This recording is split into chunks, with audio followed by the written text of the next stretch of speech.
जी हां, तो बाबरी टूटी थी, तोड़ी नहीं गई थी। मैं फिर से रिपीट कर रहा हूं, बाबरी टूटी थी, तोड़ी नहीं गई थी साजिशन। ये बात आज स्पेशल कोर्ट, सीबीआई के स्पेशल कोर्ट ने कही है। 28 साल बाद फैसले ने बाबरी को लेकर सालों से बोले जा रहे सबसे बड़े झूठ पर एक तरीके से आप कहिए सच की स्ट्राइक कर दी।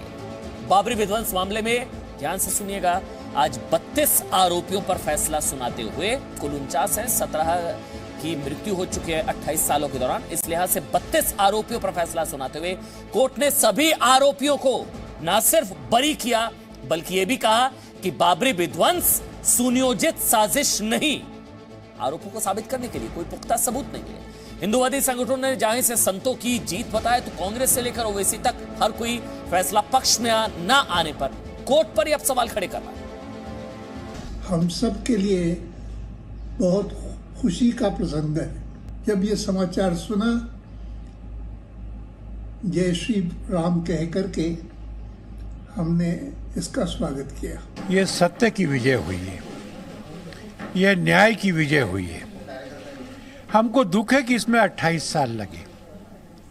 हमको मालूम है कि जज का काम बड़ा था। शायद आज़ादी के बाद पहली बार हुआ कि किसी न्यायाधीश का कार्यकाल 1 साल के लिए बढ़ाया गया रिटायरमेंट के बाद, कि वो एक मुकदमे का फैसला करके रिटायर होंगे। ऐतिहासिक निर्णय हुआ है और साक्ष्यों के आधार पर और तथ्यों के आधार पर हुआ है। 30 साल की मेहनत के बाद सीबीआई जो कुछ चाहती थी वो नहीं कर पाई और अंततोगत्वा सच सामने आ गया और कोर्ट ने यह स्वीकार किया है कि वहाँ कोई षड्यंत्र नहीं था। सीबीआई कोर्ट ने बाबरी विध्वंस केस में 3 बड़ी बातें कही हैं। बाबरी ढांचा विध्वंस पूर्व नियोजित नहीं था, ढांचा विध्वंस में कोई षड्यंत्र नहीं था, दोषी साबित करने का कोई साक्ष्य नहीं। बाबरी ढांचा विध्वंस पर सीबीआई कोर्ट के फैसले को ओवैसी और बाबरी मस्जिद के पक्ष में खड़े पक्षकारों ने लोकतंत्र के लिए काला दिन बताया। जी न्यूज से बात करते हुए ओवैसी ने कहा कि बतौर मुस्लिम वो अपमानित महसूस कर रहे हैं। आज का यह फैसला सीबीआई कोर्ट का भारत की अदालत की तारीख का एक काला दिन है। अगर सुप्रीम कोर्ट ये कहता है कि egregious violation of rule of law, तो क्या कोई जादू से मस्जिद को शहीद कर दिया गया था 6 दिसंबर को? क्या कोई जादू से वहां पर 28 और 29 दिसंबर की रात 49 में मूर्तियां रखी गई थी? लेकिन सीबीआई कोर्ट के इस फैसले के बाद पूरे देश में पटाखों की गूंज में जीत की खुशी गूंज उठी। यूपी के मुख्यमंत्री योगी आदित्यनाथ ने कहा कि यह फैसला सत्य की जीत है और कांग्रेस सरकारों ने बीजेपी नेताओं और संतों को झूठे केस में फंसाया। जिनके त्याग, बलिदान और संघर्ष से आज ये स्वप्न साकार हो रहा है, मैं उन सब लोगों को सर झुका करके नमन करता हूं। लेकिन बाबरी ढांचा विध्वंस के 28 साल बाद आए फैसले पर सबसे बड़ा सवाल है कि अगर आज बरी हुए 32 आरोपी ढांचा तोड़ने के दोषी नहीं है, तो इस विध्वंस का दोषी कौन है? आखिर साधु संतों से बाबरी के नाम पर किसने षड्यंत्र किया? क्या विध्वंस की राजनीति के लिए आडवाणी, मुरली मनोहर, बाला साहेब ठाकरे और उमा भारती समेत 49 लोगों को फंसाया गया था? क्या बाबरी मस्जिद टूटी थी, तोड़ी नहीं गई थी? ब्यूरो रिपोर्ट, जी मीडिया। और 32 के 32 आरोपी बरी हुए हैं। इसके पीछे क्या दलीलें और तर्क थी जिसकी वजह से बाबरी ढांचा विध्वंस केस में कोर्ट ने आरोपियों के पक्ष में फैसला दिया है, यह आपको पता होना चाहिए। देखिए, पूर्व नियोजित यानी कि प्री प्लान्ड, पूर्व नियोजित साजिश के सबूत नहीं मिले। नंबर 1 सबसे बड़ी चीज, विध्वंस केस में जो हुआ अचानक दिखाई देता है, यह कोर्ट की तरफ से कहा गया, अचानक, स्वतः। सीबीआई आरोपियों के खिलाफ सबूत पेश करने में नाकाम रही। नंबर 4, अखबारों में लिखी बातों को सबूत नहीं माना गया। नंबर 5, सबूत के तौर पर पेश फोटो वीडियो भरोसेमंद नहीं माने गए। इसके अलावा कोर्ट में पेश कई वीडियो को टेम्पर्ड माना गया। नेगेटिव में ना होने से कोर्ट में पेश तस्वीरों को प्रमाणिक भी नहीं माना गया और अज्ञात लोगों ने 6 दिसंबर को आक्रोश में ढांचा गिरा दिया। लोगों का गुस्सा था और यह कोई प्री प्लान्ड कॉन्स्पिरेसी साजिश ऐसा कुछ नहीं था। कोर्ट ये कहता है कि स्पॉन्टेनियस नहीं था, तो हम ये जानना चाहते हैं कि कितने दिन की तैयारी, कितने महीनों की तैयारी डिस्क्वालीफाई करता है किसी एक्शन को स्पॉन्टेनियस नहीं होने से। ये कोर्ट कह रहा है कि किसी ने नहीं किया, फिर किसने किया मस्जिद को शहीद? किसने किया बताइए ना, क्या कोई जादू हुआ था वहां पर? कांग्रेस और लेफ्ट पार्टियां सीबीआई कोर्ट के इस फैसले को इसलिए न्याय का मजाक कह रही हैं क्योंकि कोर्ट का ये फैसला उनकी राजनीति को सूट नहीं करता। बाबरी मस्जिद विध्वंस मामले में सभी दोषियों को बरी करने का विशेष अदालत का निर्णय, सुप्रीम कोर्ट के निर्णय वह संविधान की परिपाटी से परे है। सामाजिक सौहार्द व भाईचारे में विश्वास करने वाला हर व्यक्ति उम्मीद व अपेक्षा करता है प्रांतीय व केंद्रीय सरकारें उच्च अदालत में अपील दायर करेंगी। सीबीआई ने सभी 32 आरोपियों के खिलाफ दायर चार्जशीट में कहा था लालकृष्ण आडवाणी ही बाबरी ढांचा विध्वंस के मुख्य सूत्रधार हैं। सीबीआई की चार्जशीट के मुताबिक आडवाणी ने 6 दिसंबर को कहा था कि आज कार सेवक आखिरी बार कार सेवा करेंगे, लेकिन तत्कालीन मीडिया रिपोर्ट्स के आधार पर हुए इस दावे पर सीबीआई कोई पुख्ता सबूत पेश नहीं कर पाई।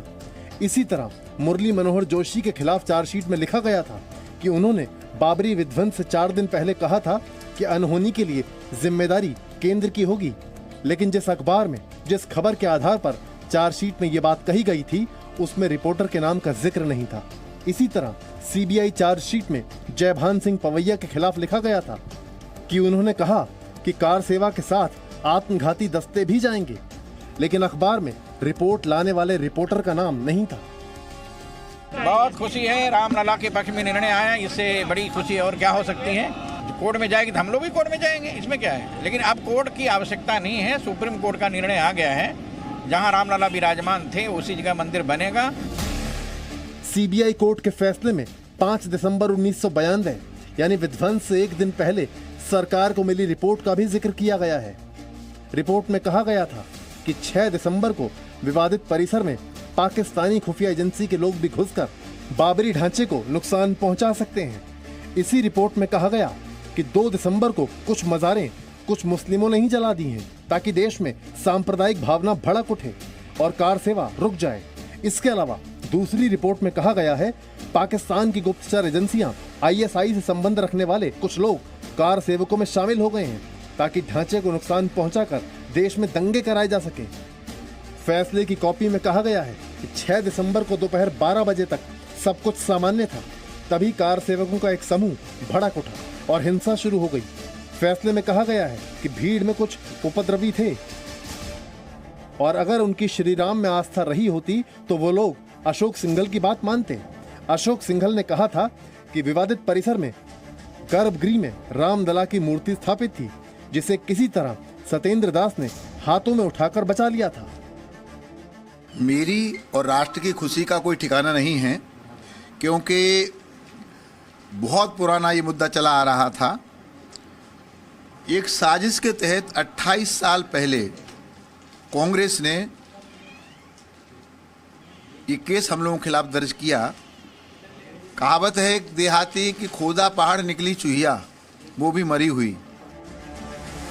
6 दिसंबर को जब बाबरी ढांचा ढहाया गया तब परिसर में 1 लाख से ज्यादा लोग मौजूद थे। विवादित ढांचे को गिराए जाने के बाद देश का सांप्रदायिक माहौल बिगड़ने की आशंकाएं सही साबित हुई। देश भर में भीषण दंगे भड़क उठे और 2000 से ज्यादा लोग मारे गए। तो आज बाबरी विध्वंस केस में सीबीआई कोर्ट ने अपना फैसला सुना दिया। 10 साल पहले आपको पता होना चाहिए, आज ही का दिन था वो 30 सितंबर 2010 को, जब इलाहाबाद हाई कोर्ट की लखनऊ बेंच ने बाबरी विवाद में जमीन को 3 हिस्सों में बांटने का फैसला सुनाया था रामलला विराजमान को लेकर। दरअसल एक हिस्सा रामलला विराजमान, दूसरा निर्मोही अखाड़ा और तीसरा हिस्सा सुन्नी वक्फ बोर्ड को दिया गया था। वो भी आज ही का दिन था 2010 में 30 सितंबर। बाद में तीनों ही पक्षों ने, आप जानते हैं, फैसले पर नाराजगी जताई थी, सुप्रीम कोर्ट में अपील की थी और सुप्रीम कोर्ट का फैसला रामलला विराजमान के पक्ष में आया था। ये आज की सबसे बड़ी खबर। इसके अलावा आज की दूसरी सबसे बड़ी खबर आपको बता दें, हाथरस मामले को लेकर लगातार वहां की पुलिस प्रशासन निशाने पर है। हाथरस केस को लेकर जी न्यूज के हाथ लगे 27 वीडियो कई सवाल खड़े कर रहे हैं। सवाल यह कि रात के अंधेरे में जल्दबाजी में जबरन पीड़िता का अंतिम संस्कार क्यों किया गया? परिवार की मर्जी के खिलाफ सुबह के 2:30 पौने 3 बजे रात के देर रात शव को जलाने की पुलिस को इतनी जल्दबाजी क्या थी? बार बार विरोध के बाद भी, बार बार परिवार के मना करने के बाद भी कि सूर्यास्त के बाद मत करिए अंतिम संस्कार, मत करिए, बार बार विरोध होने के बाद भी आखिर क्यों पुलिस ने परिवार की एक नहीं सुनी? ऐसा कौन सा डर था कि पुलिस या प्रशासन को जिसकी वजह से देर रात 2:30 से 3 बजे हम तो कह रहे हैं सच का अंतिम संस्कार कर दिया गया? सच का अंतिम संस्कार।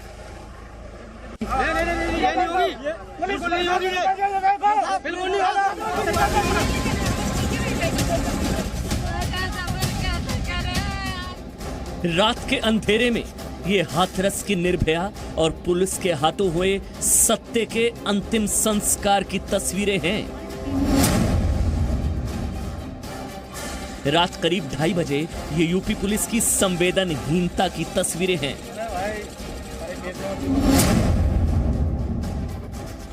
हाथरस की जिस बेटी को हत्यारों ने अर्थी तक पहुंचा दिया, उसका सच दबाने के लिए क्या पुलिस ने रात के अंधेरे में अंतिम संस्कार कर दिया?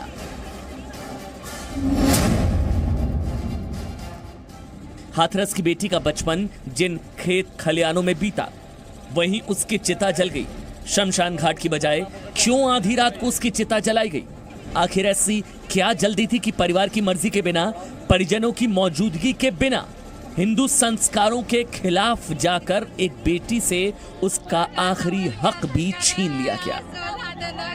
सुनिए जी न्यूज को जो वीडियो मिला है उसमें कैसे यूपी पुलिस ने एक बेटी से सम्मान से अंतिम संस्कार का उसका हक भी छीन लिया।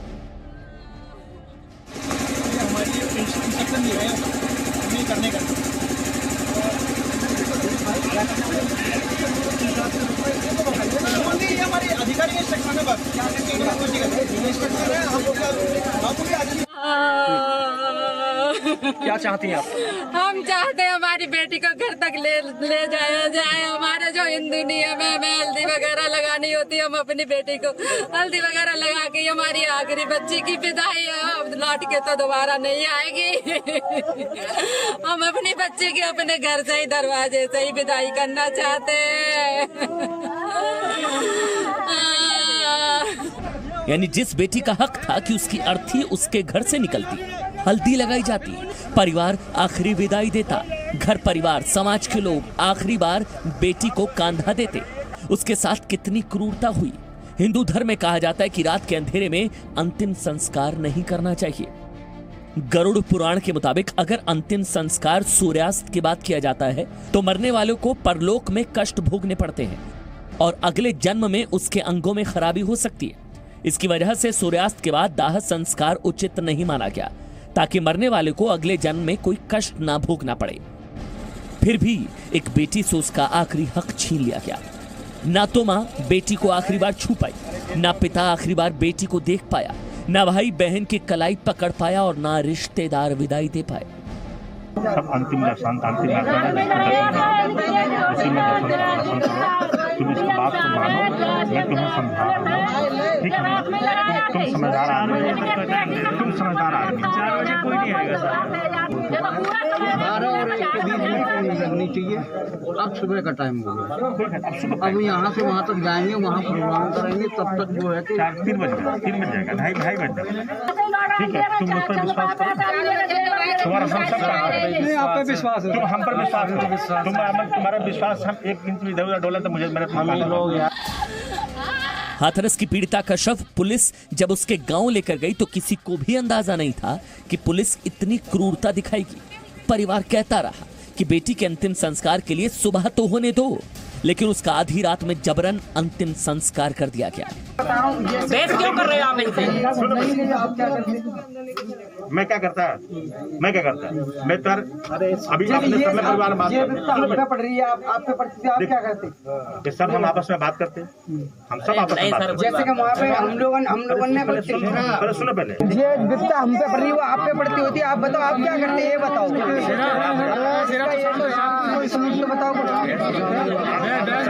सब अंतिम दर्शन उसी में तुम इस बात को मानो, मैं तुम्हें समझा रहा हूँ, ठीक है? तुम समझदार आदमी, तुम समझदार आदमी। 4 बजे कोई नहीं आएगा सर। 12 और 1 के बीच में नहीं लगनी चाहिए। अब सुबह का टाइम हो गया, अब यहाँ से वहाँ तक जाएंगे, वहाँ प्रोग्राम करेंगे, तब तक जो है कि 3 बज जाएगा, 2:30 बज जाएगा। ठीक है, तुम मुझ पर विश्वास करो, तुम्हारा हम सब आप पे विश्वास है, तुम हम पर विश्वास करो, तुम्हारा विश्वास हम 1 इंच भी इधर डोला तो मुझे मेरे लोग यार तुम्हारे काम आए, नहीं आपसे हम हमेशा काम आएंगे, आपसे विश्वास है, हम कहाँ जाएंगे? तुम हम पर विश्वास रखो, सारे काम आपसे होने, हमारी बेटी हमारी बहन, ठीक है, हमारे हम सब लोग बाल बच्चेदार, जो तुम्हारे फीलिंग है हमारे समाज में तुम्हारी बात हमारी हिम्मत सबका सभी लोग यार डीएम एसपी यहाँ पे खड़े हैं, कुछ वजह है इसलिए मैंने नहीं। सवाल यह है कि पुलिस क्यों चाहती थी कि रात के अंधेरे में ही पीड़िता का अंतिम संस्कार हो? जल्दबाजी में शव जलाकर क्या छिपाने की कोशिश की गई? मतलब लोग तो ये भी कह रहे हैं कि हिंदू संस्कारों में इसे अंतिम संस्कार तो माना ही नहीं जाएगा, सूर्यास्त के बाद शव को जला दिया गया एक तरीके से। सवाल ये कि सुबह हो जाती तो क्या हो जाता? इतनी जल्दी क्या थी? क्यों पुलिस तुली हुई थी कि परिवार की मर्जी के बगैर रात को ही अंतिम संस्कार करना है? ऐसा क्या था? हाथरस केस में दहशत के कुछ सवाल हैं, हम लोग सवाल कुछ पूछने जा रहे हैं। पहला सवाल है कि 14 सितंबर को एफआईआर के बाद भी आरोपियों पर कोई कार्रवाई क्यों नहीं हुई? ये सबसे बड़ा सवाल है। 14 सितंबर को एफआईआर के बाद भी आरोपियों पर कोई कार्रवाई क्यों नहीं हुई? दूसरा सवाल, एफआईआर के बाद आरोपियों की गिरफ्तारी में पुलिस ने 5 दिन क्यों लगा दिए? तीसरा सवाल, 14 सितंबर को वारदात, 22 सितंबर को जाकर बयान क्यों लिया गया? 14 सितंबर को वारदात, 22 सितंबर को जाकर बयान क्यों लिया गया? चौथा सवाल, पीड़िता के बयान के बाद गैंगरेप का केस दर्ज क्यों नहीं किया गया? उसमें क्यों 8 से 9 दिन लग गए? इसके अलावा पीड़िता की हालत कितनी गंभीर थी, किन चोटों से मौत हुई है, ये अब तक साफ नहीं हो पा रहा है। एक और बड़ा सवाल, चोट गंभीर तो दिल्ली रेफर करने में 14 दिन क्यों लग गए? अलीगढ़ क्यों रेफर कर दिया गया? जब इतनी गंभीर हालत थी तो फिर दिल्ली रेफर करने में 14 दिन क्यों लग गए? हाथरस मामले में पुलिस ने बार बार बयान क्यों बदला है? ये सबसे इंपॉर्टेंट सवाल है। पीड़िता के शव का अंतिम संस्कार रात के अंधेरे में क्यों किया गया? क्या जल्दी थी?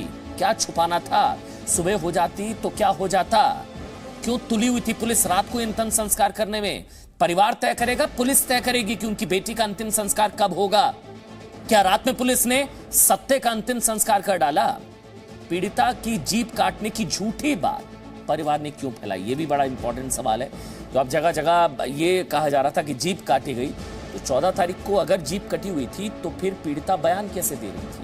दिशा निर्देश यानी गाइडलाइंस जारी की हैं, ध्यान से सुने। 15 अक्टूबर से सिनेमा हॉल, थिएटर, मल्टीप्लेक्सेस खोलने की मंजूरी दे दी गई है। हालांकि शर्त यह है कि सिनेमा हॉल, मल्टीप्लेक्स में सिर्फ 50% तक लोगों को एंट्री मिल पाएगी। इसके अलावा खिलाड़ियों की ट्रेनिंग के लिए स्विमिंग पूल खोले जा सकेंगे। बड़ी खबर इस वक्त आपके स्क्रीन पर है। राज्यों और केंद्र शासित प्रदेशों को स्कूलों को खोलने की छूट दी गई है। इसके अलावा जो कंटेनमेंट जोन्स हैं वहां पर 31 अक्टूबर तक लॉकडाउन जारी रहेगा। रुक करेंगे हमारे इंटरनेशनल चैनल वियॉन के कॉरेस्पॉन्डेंट सिद्धांत सिब्बल का। सिद्धांत, और क्या लेटेस्ट इंफॉर्मेशन आपके पास इन गाइडलाइंस के लिए, क्योंकि cinema, multiplexes, schools, swimming pools, इन सब को खोलने की इजाजत दे दी गई है? जी, मैं आपको बता दूं, 2 बड़ी खबरें इसमें से निकल के आई हैं जो गाइडलाइंस आई है। एक है एंटरटेनमेंट सेक्टर के लिए, एक है एजुकेशन सेक्टर के लिए। एंटरटेनमेंट सेक्टर के लिए जैसे आपने कहा कि एंटरटेनमेंट सेक्टर की अगर बात करें, सिनेमा हॉल्स अब खुलेंगे 15 अक्टूबर से, पर सिर्फ 50% स्ट्रेंथ के साथ ही, और जो SOPs होंगे वो गवर्नमेंट डिसाइड करेगी। और उसके अलावा अगर एजुकेशन की बात कर लें तो अब स्कूल जल्दी खुल जाएंगे 15 अक्टूबर के बाद। जो स्टेट गवर्नमेंट्स है उनको अपनी तरफ से जो SOPs है, स्टैंडर्ड ऑपरेटिंग प्रोसीजर, वो डिसाइड करना होगा। पर मैंडेटरी नहीं है कि पेरेंट्स को बच्चों को भेजना जरूरी है, वो उसमें वो पेरेंट्स डिसाइड कर सकते हैं। ऑनलाइन पे अभी बड़ा फोकस है। बहुत बहुत शुक्रिया सिद्धांत। हमारे सहयोगी चैनल वियॉन के डिफेंस एंड डिप्लोमेटिक कॉरेस्पॉन्डेंट। तो आपने देखा नई गाइडलाइंस के तहत स्कूलों को खोलने की इजाजत है, मल्टीप्लेक्सेस, थिएटर और इसके अलावा जो स्विमिंग पूल्स हैं उन्हें भी खोला जा सकेगा। Presenting V News app available on Google Play and App Store. Download it now.